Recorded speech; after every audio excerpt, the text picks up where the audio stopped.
성도 여러분, 5월 6일 목요일 아침입니다. 하나님의 은혜와 평강이 함께하기를 축복합니다. 오늘 우리에게 주시는 하나님의 말씀은 출애굽기 13장 11절로 22절까지의 말씀인데요. 우리 함께 21절과 22절 말씀을 읽도록 하겠습니다. 여호와께서 그들 앞에서 가시며 낮에는 구름 기둥으로 그들의 길을 인도하시고 밤에는 불기둥을 그들에게 비추사 낮이나 밤이나 진행하게 하시니 낮에는 구름 기둥 밤에는 불기둥이 백성 앞에서 떠나지 아니하니라. 아멘. 하나님께서 이스라엘 백성들에게 앞으로 지켜야 할 일들과 그들과 함께 하시는 하나님의 그 강력한 힘이 무엇인지를 오늘 세 가지 말씀을 통하여서 우리에게 보여주고 있습니다. 첫 번째, 하나님께서 가나안 땅에 들어가거든 반드시 절기를 지켜야 할 것이 있는데, 기억해야 할 것이 있는데, 그것은 바로 하나님께서 장자들이 애굽에서 다 죽을 때에 이스라엘 백성들을 구원해 내셨다는 겁니다. 그렇기 때문에 이스라엘 백성들에게 속해 있는 모든 남자의 장자들이나 짐승의 첫 것은 다 하나님의 것이다 라고 말씀하십니다. 그래서 반드시 그것을 기억하여서 자녀들이 묻거든 하나님의 권능의 손이 우리를 애굽에서 구원하셨기 때문에 우리는 모두가 다 하나님의 소유다라고 말해 주어야 한다는 겁니다. 이것을 반드시 기억하기 위해서 머리와 또 손에 팔에 이렇게 기념할 만한 그런 글들을 꼭 매고, 매자죠. 그것을 매자를 써서 붙여서 기억하게 하신다는 말씀입니다.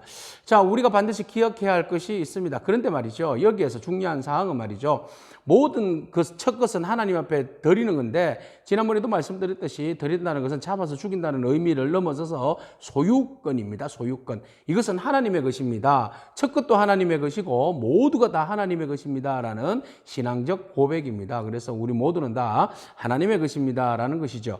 자, 하나님의 것일 때 말이죠, 첫 것을 드릴 때 구별하여서 올려 드리게 되는데, 오늘 본 말씀에 보니까 참 재미있는 표현이 나옵니다.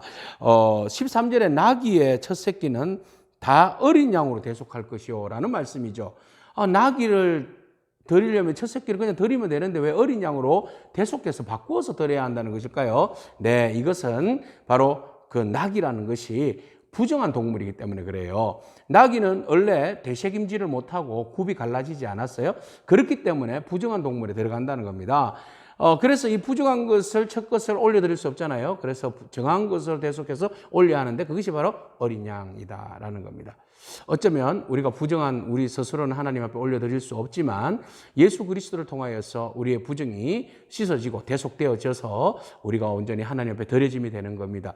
그렇기 때문에 어린 양인 예수 그리스도의 대속의 은혜는 우리에게 너무나도 중요한 은혜가 되는 것입니다.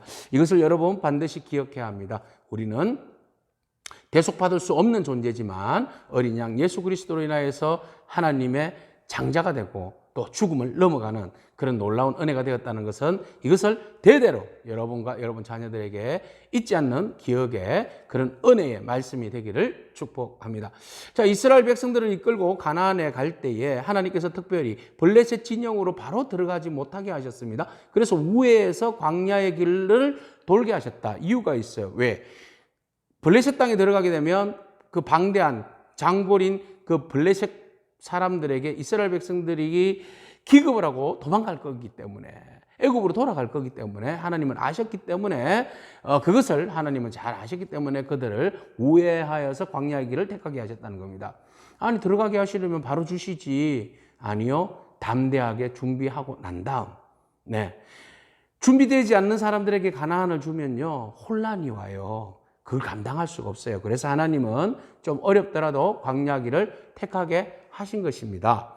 자, 그런데요, 광야의 길을 택할 때 그냥 막연하게 광야의 길을 주신 건 아닙니다. 구름 기둥과 불 기둥을 하나님께서 그들을 앞서서 주셨다라고 말씀하십니다. 그렇죠? 하나님은 광야로 우리를 내모실 때에 그냥 내모시지 않는다는 겁니다. 하나님의 구름 기둥과 불 기둥의 은혜로 우리를 붙들어 주시고 그것을 바라보면서 광야 가운데 함께 하시는 하나님을 보게 하십니다.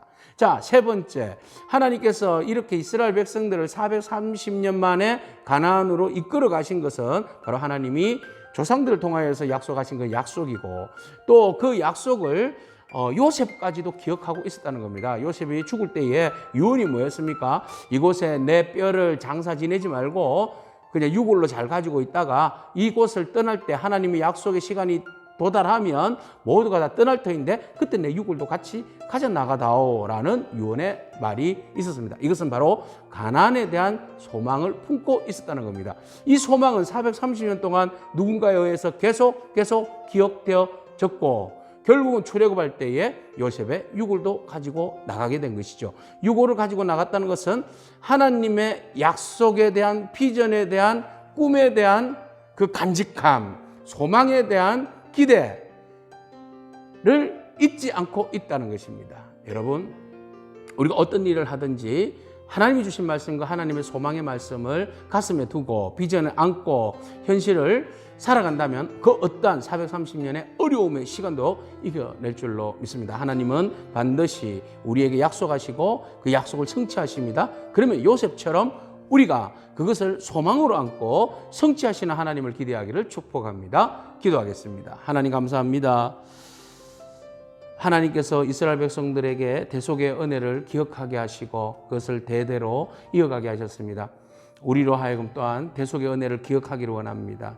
하나님 구원하여 주신 그 은혜를 잊지 않고 또 우리 자녀 세대들에게도 그대로 신앙의 유산으로 넘겨주기를 원합니다.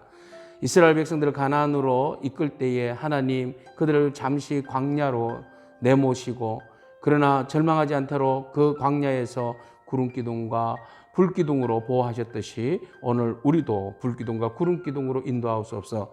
요셉처럼 하나님의 그 일하심과 또 약속의 성취하심을 기대하며 오늘을 인내하며 이겨내는 우리 모든 성도가 되게 하옵소서. 예수님에게 하신 이름으로 기도합니다. 아멘. 오늘도 믿음으로 승리하기를 축복합니다. 아멘.